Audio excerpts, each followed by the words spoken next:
नमस्कार दोस्तों, मैं अक्सर आपको पेशेंट्स के रिव्यू वीडियोस दिखाते रहता हूँ। ये वाले जो पेशेंट है इनकी स्टोरी थोड़ी डिफरेंट है। इनकी एज 38 इयर्स है और इनको 12 साल से इरेक्शन की प्रॉब्लम थी और उसके लिए ऑलरेडी 3 महीने पहले इम्प्लांट करा लिया था इन्होंने इंडियन इम्प्लांट कराया था एक और डॉक्टर से।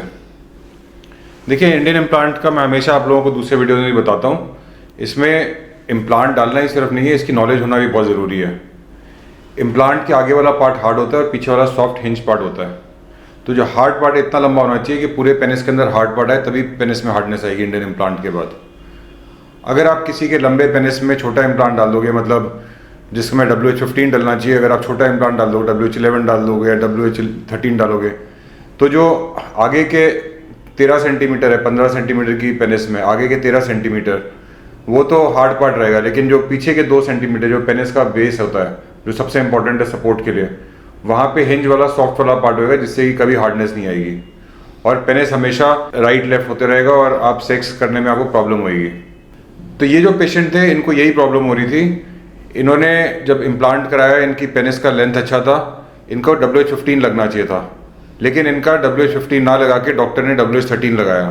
तो उससे क्या हुआ कि आगे के 13 सेंटीमीटर जो WH13 के हार्ड होते हैं वो तो हार्ड था, लेकिन जो पेनिस का बेस था वो सॉफ्ट हो गया था, जिसकी वजह से हमेशा पेनिस झिलकते रहता था, उसको कोई हार्डनेस आ ही नहीं रही थी इनको, और सेक्स करने में भी तकलीफ हो रही थी। दूसरा, इनका जो इम्प्लांट था टोटल इक्वल साइज का नहीं था, एक इम्प्लांट थोड़ा आगे था, दूसरा इम्प्लांट थोड़ा पीछे था। तो ये इस प्रॉब्लम से काफ़ी तंग थे और अपने डॉक्टर के पास बार बार गए, लेकिन डॉक्टर हमेशा इनको इग्नोर कर देता था और बोलता था कि आपका सब कुछ ठीक है, आप ऐसे ही दिमाग में आपके। तो ये जब बिल्कुल सेटिस्फाइड नहीं थे उनसे, तो मेरे पास आए और इन्होंने मेरे को एग्जामिन कराया और मैंने देखते ही बोल दिया कि इनका जो पेनिस है उसकी लेंथ अच्छी है, तो इसमें WH15 लगना चाहिए था, लेकिन इनका WH15 नहीं लगा, इसीलिए प्रॉब्लम हो रही है। तो इन पेशेंट की हम लोगों ने सर्जरी कल करी है। इनका WH13 निकाल के, जो मैंने हाथ में पकड़ा इन्हीं का इम्प्लांट है, ये वाला निकाल के हमने नया WH15 इम्प्लांट लगाया है। तो इनसे बात करते हैं, अपनी पूरी स्टोरी बताइए प्लीज़। हम 3 महीने पहले डॉक्टर साहब के पास जाकर प्लांट करवाए थे और उसके बाद वो जब दोबारा गए तो बोले सर ये तो लूज है, हमको दिक्कत हो रहा है। वो बोले कोई बात नहीं, ठीक है, आपका भ्रम है। तो बोले सर तो क्या करें, तो नहीं दवा लो ठीक हो जाएगा, कोई दिक्कत नहीं है। उसके बाद उनके पास घूम के आए, दोबारा गए, 2 बार भी गए, तीसरा बार भी गए। उसके बाद नहीं समझ में आया तो हम आपका नंबर पता निकाल कर आपके पास आए। बोले अब उनके पास जा रहे हैं तो बार बार बोले मन का भ्रम है तो दूसरे डॉक्टर को दिखा ले। तो आपका नंबर यूट्यूब से निकाल के आपको फ़ोन कर तब आपके पास आए, तो आपको दिखाएं कि सर ये मेरा प्लान इस तरह है। आप बोले इसमें 15 नंबर लाना चाहिए, 13 नंबर लगा हुआ है। तो आप जो 15 नंबर बोले तो हम बोले ठीक है सर लगा दीजिए। तो आपके पास सर्जरी करवाएं, उसके बाद से हमको बहुत अच्छा लगा है। तो अभी हार्डनेस लग रही है आपको? बहुत बढ़िया हार्डनेस लग रही है। बाकी और कोई पेन इम्प्लांट के बाद?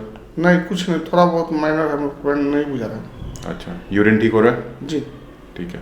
और वो जो आपको पहले इम्प्लांट में लग रहा था, एक ऊपर है एक नीचे है, वैसा तो नहीं लग रहा? नहीं, बिल्कुल सही है।